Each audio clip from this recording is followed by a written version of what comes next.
जनता का मलाल लीक से हटकर सीधा सवाल।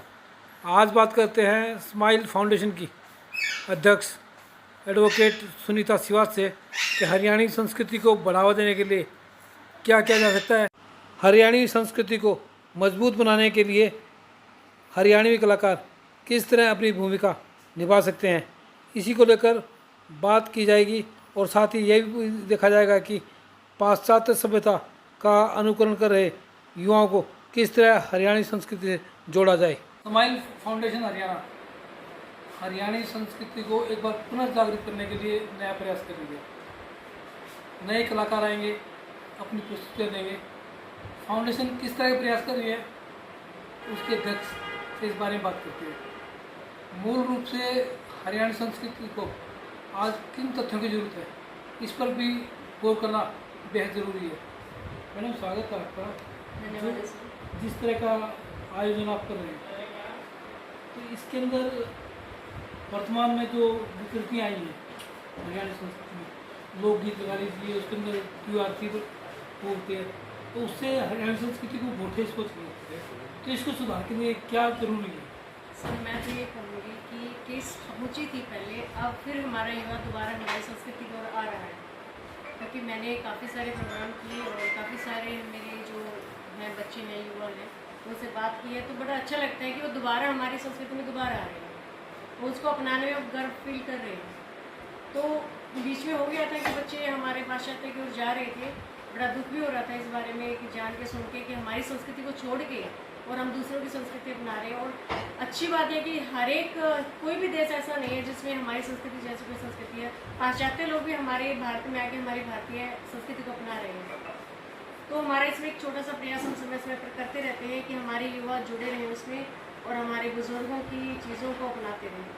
मैडम, आपके भागीरथी प्रयास रंग लाएंगे ऐसा लगता है, लेकिन ऐसा नहीं लगता कि जो लोग हमारी संस्कृति को बिगाड़ रहे हैं, कई बार तो मन से ऐसी बात कही जाती है जो परिवार के बीच में बैठ के भी आदमी सुनना बहुत बोलता है, तो ऐसे लोगों के खिलाफ कोई आपराधिक मामला दर्ज नहीं होना चाहिए? सर, अभी तक तो एक बार सर हमारे घर में बैठ के किसी ने कुछ बोला ना, तो पेरेंट्स उसके खिलाफ कुछ बोलेंगे, ना भाई बहन कुछ उनके ऊपर कार्रवाई कर सकेंगे, बल्कि वो उनको बचाने में लगेंगे क्योंकि वो हमारे घर का बच्चा है। मैं वही तो सवाल कर रहा हूँ कि अगर हम लगाम नहीं लगाएंगे। सर, हम चाहते हैं कि वो सुधरे जी, हम बिल्कुल चाहते हैं कि वो बच्चा, हमारा बच्चा गलत जगह जा रहा है, वो सुधरे जी, लेकिन हम कहीं ना कहीं उनके माँ बाप होते हुए या हम उनके रिलेटिव होते हुए हम उनको ये भी नहीं चाहेंगे कि कार्रवाई हो।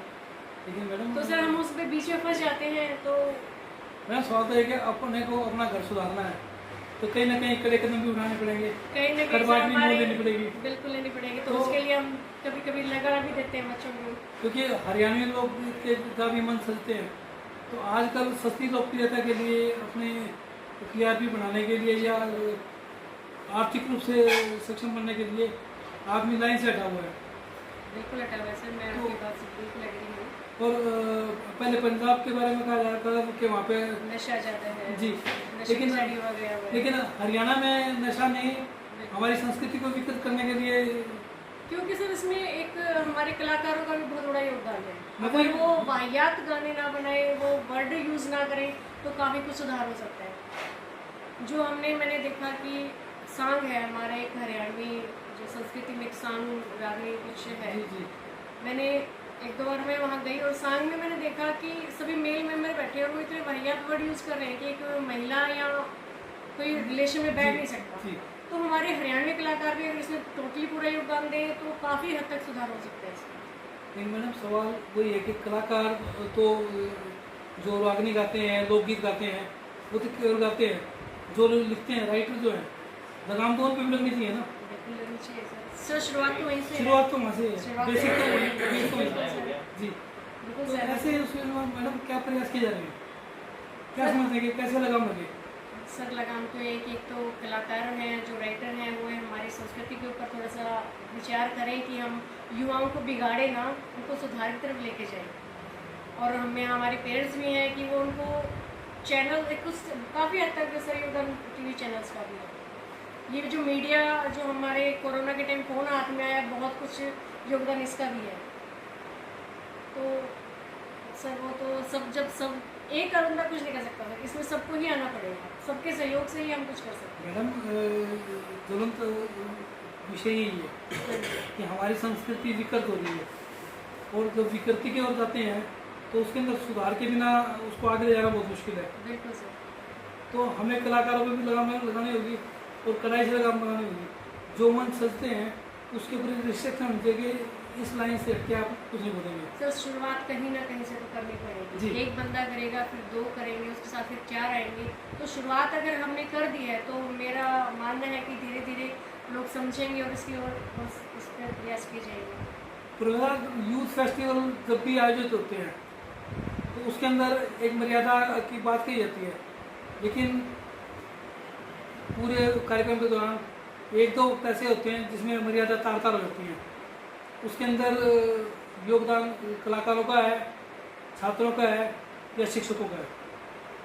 देखिए ना छात्रों का योगदान है उसमें, ना शिक्षकों का योगदान है। दरअसल आप जो बात अभी कर रहे थे वो है, दरअसल मार्केटिंग के कारण जो राइटर है वो भी इस तरह का लिखने लगा है और कलाकार भी इसी तरह का लिखने, उपभोक्तावादी दृष्टिकोण आया हुआ है।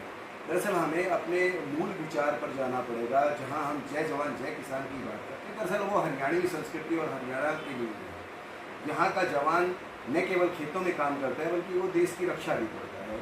आज देखिए ओलंपिक में हरियाणा के जवानों ने डंका गाड़ा है, तो उस चीज़ को अगर आप देखें तो उस चीज़ में ये सिर्फ और सिर्फ मार्केटिंग का है और इस पर अंकुश लगाना चाहिए। आप बिल्कुल ठीक कह रहे हैं कि सरकारों को हरियाणवी संस्कृति बचाने के लिए इस तरह के बिल पास करने चाहिए कि हरियाणवी संस्कृति के साथ छेड़छाड़ ना की जाए। राइटर्स को अपना देखना चाहिए कि वो लिख क्या रहा है, क्योंकि जो साहित्यकार है अगर वही जीवन मूल्यों से खेलेगा तो संकट संस्कृति के ऊपर आना लाजमी है।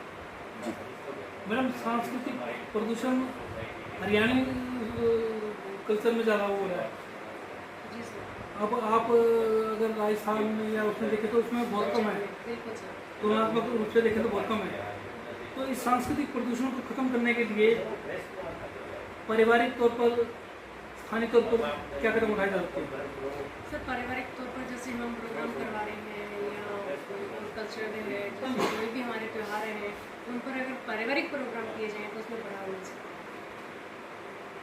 एक आखिरी सवाल मैडम, आपने ये हरियाणा के डिफरेंट डिस्ट्रिक्ट में प्रोग्राम ऑर्गेनाइज किए हैं, तो आपको ऐसा कहीं महसूस हुआ कि किस बेल्ट पे प्रदूषण ज़्यादा है? नहीं सर, ये तो महसूस नहीं किया है। पूरे हरियाणा में एक जैसा माहौल है? नहीं, आप जीन साइड है वहाँ इतना नहीं है, अगर आप जी। उस बेल्ट पे जाएंगे वहाँ इतना नहीं जीटी है, रोड वहाँ पे पे- प्राउड है उनको जी। कि नहीं हमारी संस्कृति अच्छी है। जीटी रोड की बेल्ट है, इसमें आप कह सकते हैं जी। करनाल पानीपत साइड, जी। यहाँ पे आप कह सकते हो कि थोड़ा सा उनके अकॉर्डिंग ज़्यादा। Thank you.